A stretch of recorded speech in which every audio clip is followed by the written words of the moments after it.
Hello everyone, my name is Logan Hoyland and welcome to the second webinar in the three-part webinar series about zero-emission vehicle myths and misconceptions, basic function, and the future of electric vehicles in Canada. These webinars have been developed and are being presented by Eco-Canada in partnership with the Municipal Climate Change Action Centre through the federal government's Zero-Emission Vehicle Awareness Initiative. The Municipal Climate Change Action Centre respectfully acknowledges that we live, work, and play on the traditional and ancestral territories of many Indigenous, First Nation, Métis, and Inuit people. We recognize that what we call Alberta is the traditional and ancestral territory of many peoples presently subject to Treaties 4, 6, 7, 8, 10, and 6 regions of the Métis Nation of Alberta. This presentation is being delivered from Edmonton, Alberta. We respect the courageous and resilient community leadership of Indigenous peoples of all ages, knowledge keepers, and elders, those who are still with us today and those who have gone before us. We make this acknowledgement as an act of reconciliation, gratitude, and commitment to pursuing an inclusive, collaborative, and respectful path towards building strong communities. For those of you who are not familiar with the Action Centre, we were established in 2009 as a collaborative initiative between Alberta municipalities, the rural municipalities of Alberta, and the Government of Alberta. The Action Centre provides technical assistance and education to Alberta municipalities, nonprofits, and schools in addressing climate change. Since 2009, we have managed a variety of programs that have made a significant impact throughout Alberta, including working with 389 unique participants to complete 830 projects and catalyze $155 million in clean energy lifetime savings. About Eco-Canada, Eco-Canada's vision is to build the world's leading environmental workplace. Eco-Canada seeks to help environmental workers succeed at each step of their career journey. To do this, Eco-Canada has developed several programs tailored to individuals at different stages of their careers. Looking at this webinar's agenda, there are 6 key topics we will be addressing. What are common EV myths and misconceptions? EV range and range anxiety? What are the environmental impacts of EVs? EV batteries, degradation, and end-of-life uses? What impacts EVs have on the electrical grid? And finally, a brief overview of the current Canadian charging network. Despite the increasing popularity of EVs throughout Canada, there are still many myths, misconceptions, and misinformation regarding EV capability and functionality and environmental impact. 4 of the most common myths and misconceptions are that EVs do not have enough battery range to meet the needs of most Canadians, that EVs are actually worse for the environment compared to internal combustion engine vehicles, EV batteries degrade and lose range quickly and need to be disposed of often, and finally that the current electrical grid infrastructure won't be able to support a massive influx of new electric vehicles. In this webinar, we will take a deeper look into each of these misconceptions and dispel some of this misinformation. The first myth we will investigate is EV range and range anxiety.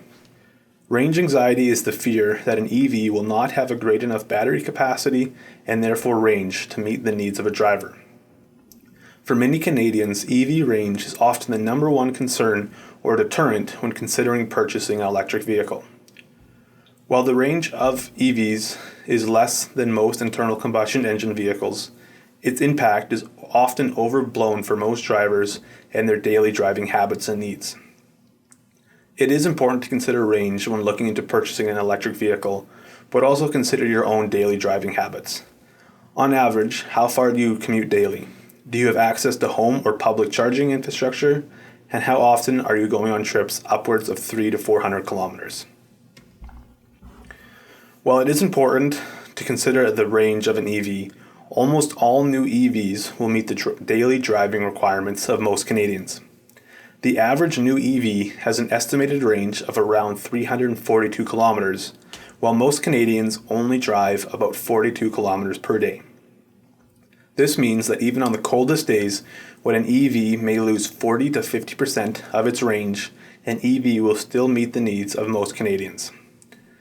Another important thing to remember is that battery technology and the EV charging infrastructure are continually improving and growing.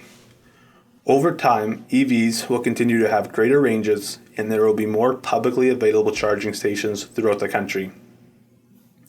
Another option for Canadians are plug-in hybrid electric vehicles. PHEVs are a great intermediate option for Canadians who live in more rural areas with limited charging infrastructure. PHEV owners can utilize the 40 to 50 kilometers of all-electric range for shorter commutes while still having the internal combustion engine as a backup for longer trips. Looking at this table, you can see the estimated range in kilometers and battery capacity in kilowatt hours for several new electric vehicles. The estimated ranges are based upon standard driving conditions. In the table, you can see that the range varies depending on vehicle type and battery capacity. EVs with greater ranges, like the Tesla Model S, have a higher purchase price compared to EVs like the Hyundai Kona, which has a smaller range of 395 kilometers. As EV demand in battery technology continues to improve, Canadians will begin to see EVs at more affordable prices and greater ranges. Next, we'll investigate myth 2, the environmental impact of electric vehicles. EVs are portrayed as a more environmentally friendly option compared to internal combustion engine vehicles. However, there is a significant amount of misinformation regarding the actual environmental impact of EVs, including the materials needed, how batteries are manufactured, and the energy used. When looking at the environmental impacts of EVs, it's critical to consider the entire life cycle of the vehicle itself. This includes the vehicle and battery manufacturing phase, the use of the vehicle on the road, the sources of electricity and fuel in both the manufacturing and use phases, and what happens to the vehicle and the battery after the vehicle is no longer on the road. To really understand the environmental impact, we will look at each of these phases specifically. In this diagram, you can see a simplified life cycle of an electric vehicle.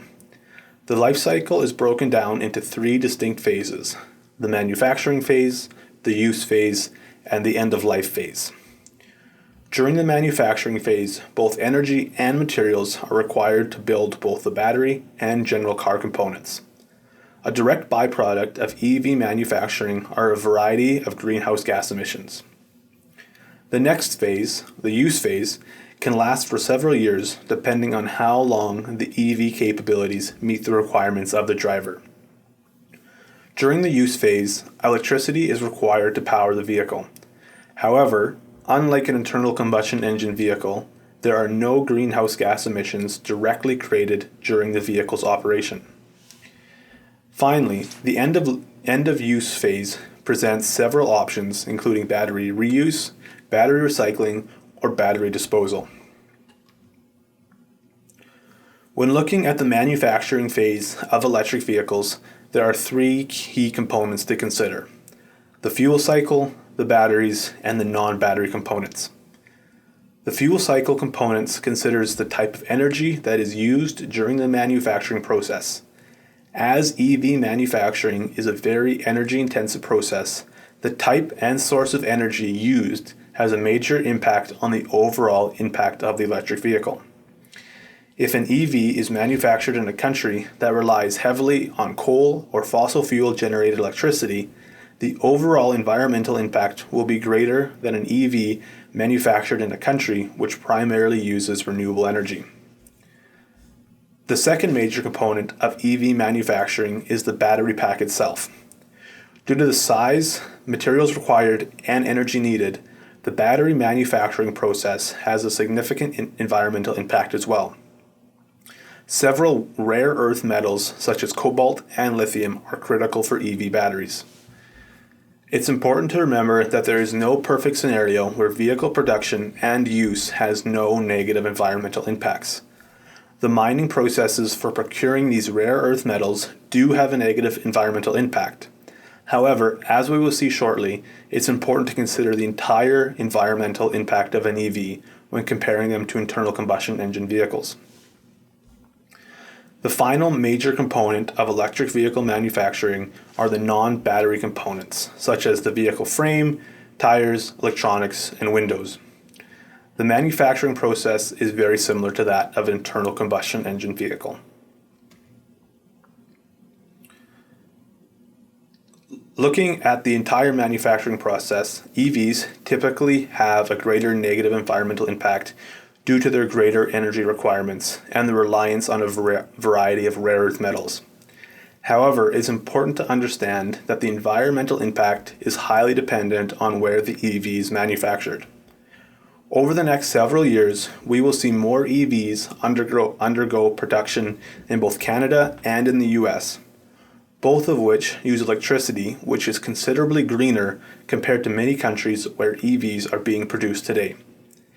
As more and more renewable energy sources are added to the electrical grid, the environmental impacts of EVs will continue to decrease. In December of 2022, the Canadian federal government and General Motors announced that a current GM manufacturing plant in Ontario will be converted into an EV-only plant capable of producing 50,000 EVs annually by 2025. Next, we will consider the use phase of electric vehicles. It's important to remember that EVs do not directly produce greenhouse gas emissions during operation like internal combustion engine vehicles. However, EVs do require electricity, which can be produced by a variety of sources. EVs used in provinces like BC or Quebec will use electricity sourced primarily from renewable sources such as hydro, while EVs used in Alberta often use electricity generated primarily from natural gas. However, despite the natural gas sourced electricity, EVs will still have a decreased environmental impact due to the efficiency of the electric motors compared to internal combustion engines and the absence of greenhouse gas emissions during operation. As more and more renewable energy sources are added to the grid, the environmental impact of EVs will continue to decrease. In this slide, we can see the major sources of electricity generation throughout Canada in 2019. Each area of the country differs in their main source of electricity. Both BC and Quebec generate most of their electricity through hydro sources, while Ontario uses a mix of both nuclear and hydro sources. The Prairies, Atlantic Canada, and the Territories rely on a variety of sources such as natural gas, coal, petroleum, wind, and hydro. As more renewable energy sources are added throughout the country, the electricity used within electric vehicles will become greener, which makes the vehicles even more environmentally friendly. In this graph, we can compare the Lifecycle greenhouse gas emissions of a 2019 conventional internal combustion engine car and a 2019 Nissan Leaf with a 40 kilowatt-hour battery pack. The emissions are based upon 150,000 kilometers driven over the vehicle's lifetime and the United States electrical grid. Overall, the internal combustion engine vehicle produces approximately 258 grams of CO2 per kilometer, while the Nissan Leaf produces roughly 130 grams of CO2 per kilometer. This is approximately 50% less compared to the internal combustion engine vehicle. Most notably, the use phase from the ICE vehicle produces the most greenhouse gas emissions at 165 grams of CO2 per kilometer when comparing both vehicles and all phases. The battery production and fuel cycle account for around 92 grams of CO2 per kilometer when looking specifically at the Nissan Leaf. Overall, when considering the environmental impact of EVs, it's critical to consider both the manufacturing and use phases. On average, EVs emit approximately 50 to 60% less greenhouse gas emissions per kilometer compared to their internal combustion engine vehicle counterparts. As more and more renewable energy is added to the grid, the environmental impacts, both during manufacturing and use, will continue to decrease. The third myth focuses on battery degradation and end-of-life uses for electric vehicle batteries. A common misconception is that EV batteries degrade very quickly, which can require drivers to either replace the batteries or purchase a new vehicle, both of which are costly. While EV batteries do degrade and lose storage and range capacity over time, this is a natural occurrence of all batteries and often does not impact drivers severely. Battery degradation varies from vehicle to vehicle and is dependent on usage, driver habits, and a variety of other factors such as heating and charging. Typically, an EV will lose 1 to 2% battery capacity per year. However, this degradation varies between EVs and may not be linear year over year. In this graph, we can see a study that was completed by Geotab in which 6,300 different EVs were analyzed over a period of time to gain a better understanding of battery degradation. From the study, it was found that on average, an EV loses around 2% of usable capacity per year. However, this degradation is not always linear. EV drivers may see an initial steep drop in range after a purchase, followed by a slow drop over the next few years, followed by another steep drop after the vehicle has seen substantial use. It's important to remember that battery degradation is unique to each EV and is related to the driving habits of the driver. Looking at a real-life example, the 2023 Hyundai Kona has an estimated initial range of 415 kilometers. Assuming a 2% loss in range per year, a Kona owner can expect around a 76 kilometer loss in range after 10 years. This reduces the usable range to approximately 339 kilometers. Despite this reduction, this range of 339 kilometers still far exceeds the average daily driving requirements of most Canadians, which is around 42 kilometers. Even on the coldest days, this decreased range after 10 years will still meet the needs of most Canadians driving EVs. It's important to remember that battery degradation and loss in range does not have a significant impact on the driver until the decreased range of the EV does not meet the requirements of the driver. While battery degradation is a natural process of all batteries and can't be stopped, there are several ways it can be slowed in order to prolong battery life. 1. Whenever possible, try to avoid excess DC fast charging. While fast charging is both convenient and sometimes needed, it does generate a significant amount of heat, which can stress the battery. 2. Try to avoid operating and charging the battery in extreme heat. Extreme heat can cause damage to EV batteries, just like it can cause internal combustion engine vehicles to overheat. While extreme cold can temporarily reduce battery capacity, extreme heat can permanently damage and reduce battery capacity. Lastly, try to keep the battery's state of charge between 20 and 80%.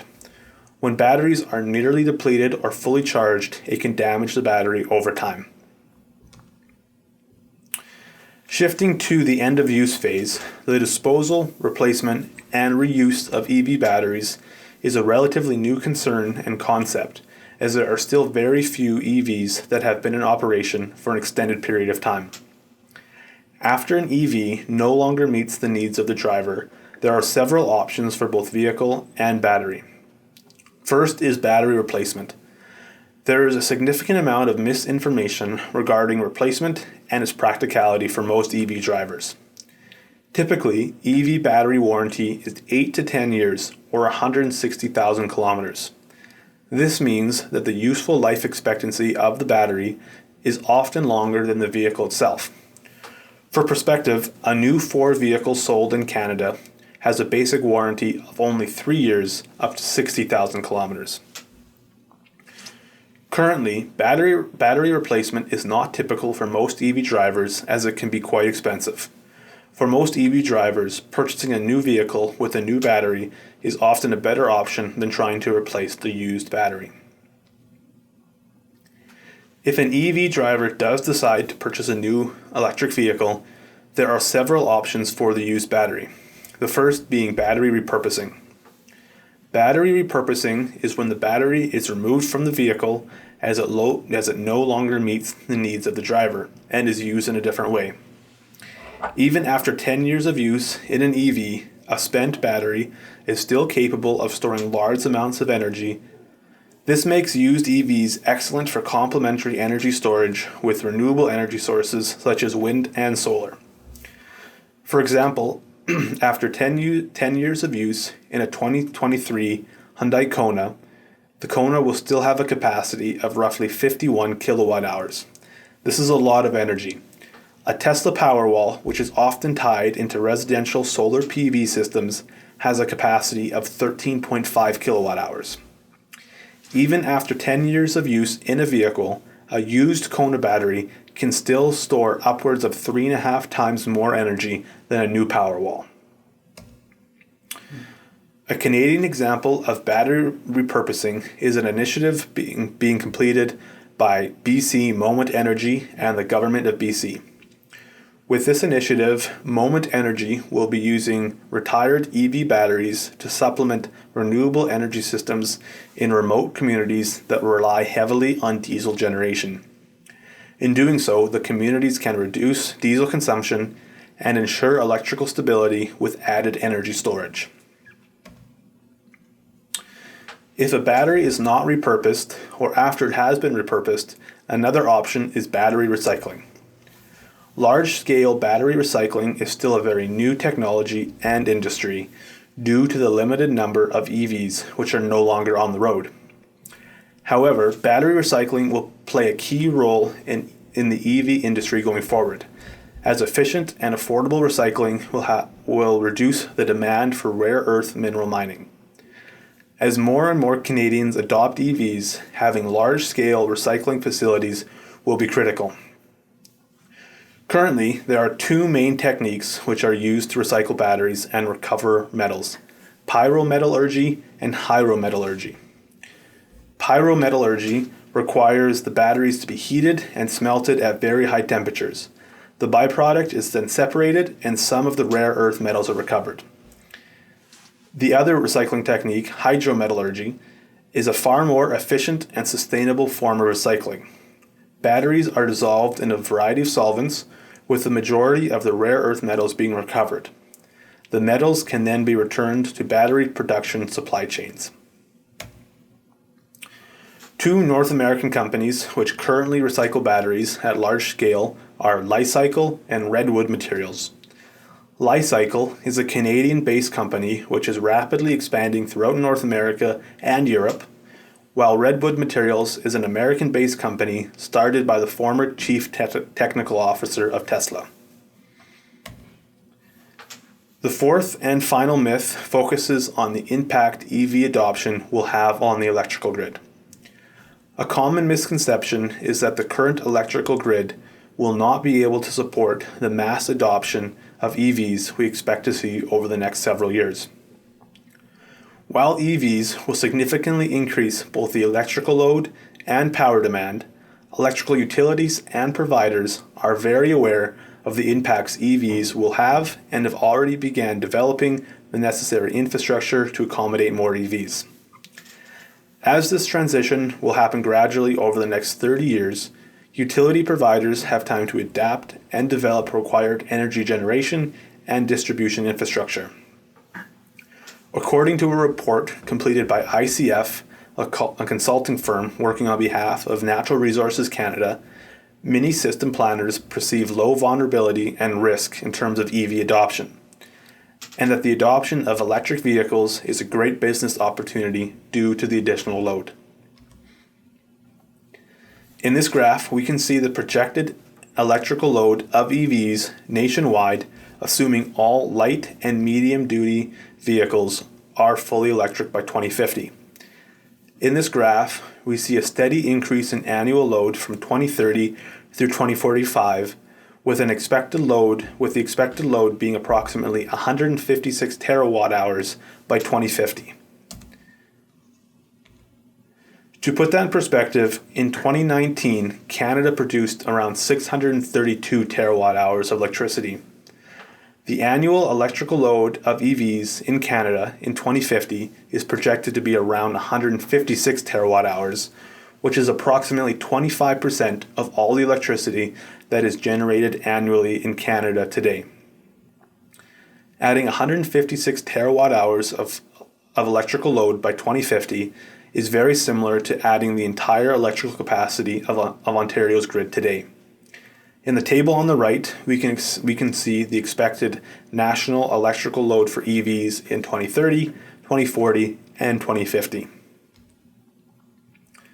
This table outlines the expected battery electric and plug-in hybrid electric vehicle load in each province in 2030, 2040, and 2050, and the actual load of each province in 2020 in gigawatt hours. This projection assumes all light and medium duty vehicles will be electric by 2050. Putting everything together, adding a massive influx of electric vehicles to the grid does present a challenge to providers and utilities. However, as the adoption will take place over a 30-year time period, both utilities and providers have time to upgrade and add required infrastructure. Additionally, technological improvements in EVs, such as bidirectional charging, presents itself as an opportunity to reduce load and power demand. Bidirectional charging allows the grid to take electricity from a charged EV in times of high demand to reduce stress on the grid. Then, when demand is reduced, the grid can recharge the EV. Things such as bidirectional charging and charging management systems will play a key role in reducing electrical load and demand. A few other common EV myths and misconceptions are: 1. That EVs don't work well in Canadian winters. While EV range can be reduced up to 50% on the coldest days, EVs actually operate extremely well in Canadian winters. Due to the composition of the lithium batteries, the battery pack in an EV will never die like a battery in an internal combustion engine vehicle. This means that as long as the EV has some stored energy, it will always start. Also, EVs are significantly heavier compared to similar internal combustion engine vehicles, which improves driver control when driving through snow and ice. Another myth is EVs are too expensive to repair. However, as we covered in Webinar 1, EVs are actually around 50% cheaper to maintain each year as they have significantly fewer moving parts. Also, EV batteries are typically under warranty for 8 to 10 years or up to 160,000 kilometers, meaning most drivers will not have to pay for any battery failures. Finally, another misconception is that EVs are unsafe. However, the opposite is actually true. EVs are safer than most internal combustion engine vehicles. As EVs do not have an engine, this allows them to have more safety features built in to protect the occupants of the vehicle. Also, the added weight of the battery makes EVs less likely to roll and improves driver control. Finally, we'll take a brief look at the current Canadian charging network landscape.